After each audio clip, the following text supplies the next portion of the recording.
eat healthy. You've tried increasing your protein. You're taking all the supplements. You're not living on takeaways and wine every night. On paper, you're doing everything right, but yet you're still exhausted, still waking up at 2 a.m. drenched or staring at the ceiling, still fighting those cravings that you can't explain, still watching your weight settle around your core and go up and up no matter what you do. So why do 95% of women who eat healthy through menopause still feel absolutely terrible? That's not a made-up number. This year alone, we've worked with over 500 menopausal women, and 95% of them were making the exact same mistakes without even knowing it. By the end of this video, you'll know exactly why eating healthy doesn't work and exactly what to do to fix it. Now, I promise you, I am not going to sell you any supplements. In fact, I'll probably tell you what supplements to stop taking. I'm also not going to sell you in this video some sexy new protocol social media is trying to sell you. That's honestly just BS. Instead, I'm going to walk you through what actually changes in your body during menopause, because once you understand this, you'll never need somebody else to tell you what to do again. Then I'll break down the 3 foundations that fixed more symptoms than any supplement ever will. And stick with me, because a few things are going to surprise you. Why that probiotic you're taking almost certainly never works. Why your cravings have nothing to do with willpower. Why eating healthy and more protein actually can be working against you. And the foods we get our clients to actually eat in menopause so that they can reduce their symptoms within a matter of weeks with no HRT and no supplements. None of this is complicated. You just haven't been taught it. So let's get into it. If you're fed up feeling fed up, this is part 1 of a 3-part mini-series where I'm going to teach you directly what you actually need to do to start feeling like yourself again. Weight loss in menopause has got nothing to do with eating less. And I know that's the opposite of everything you've been told before.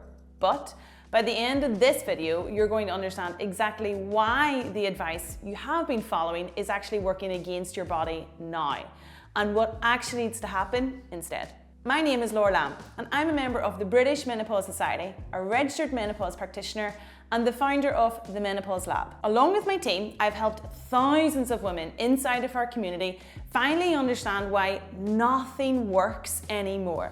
And despite eating healthy and doing everything right, your weight is still going up, up, and up. So in this video, I'm going to quickly walk you through exactly why menopause weight is different, what's driving it, why most things you've tried are no longer working, and what actually now needs to be changed.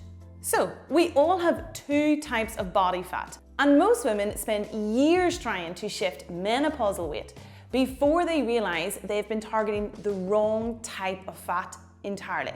We all have 2 types of body fat, subcutaneous and visceral fat. The subcutaneous fat is the weight around your body. It's the soft body fat that you can pinch and kind of what you see when you look inside of the mirror.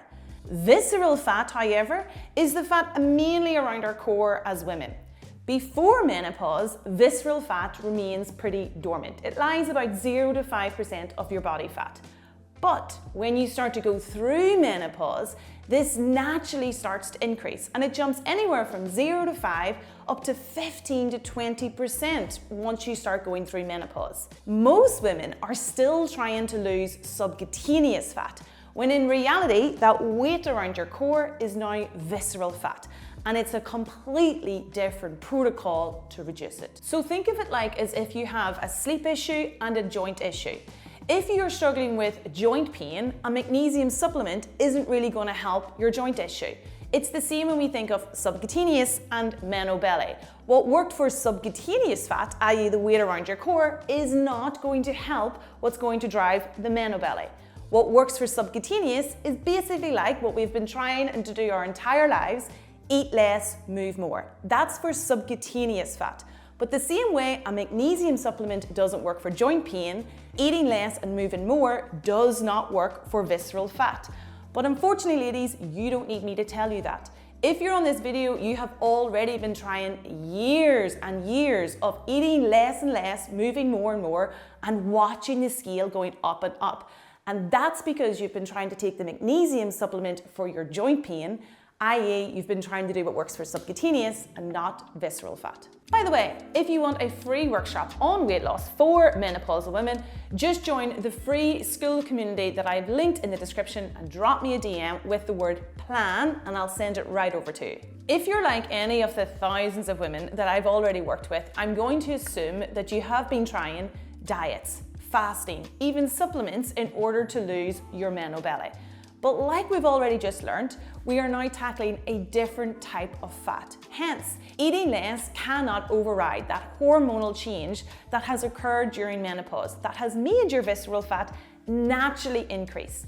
So no, you're not weak, you're not undisciplined, you're not sitting around eating lots of junk food. I'm probably going to bet you're actually doing lots of the things right. You're just not doing the right thing that your body actually needs now inside of menopause. So, what do we actually need to do to drive visceral fat, or what it's commonly known as that belly?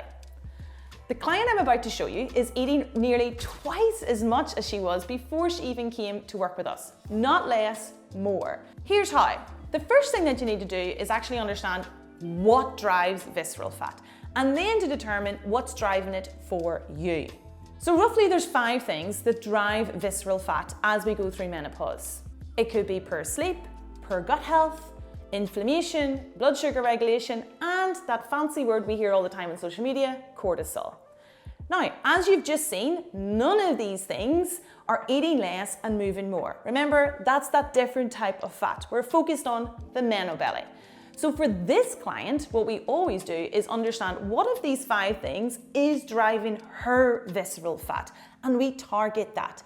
No longer dieting, fasting, cutting out carbs, any of those things that worked in our 20s and 30s. Our body has changed, so the approach to looking after it must also change. So when we first spoke to this woman, we'd done a full screening to understand what was actually causing her visceral fat. And for her, it was her sleep. She was having broken sleep, those 1 a.m., 2 a.m. wake-ups, waking up feeling fatigued, brain fog across the day, really low energy, i.e.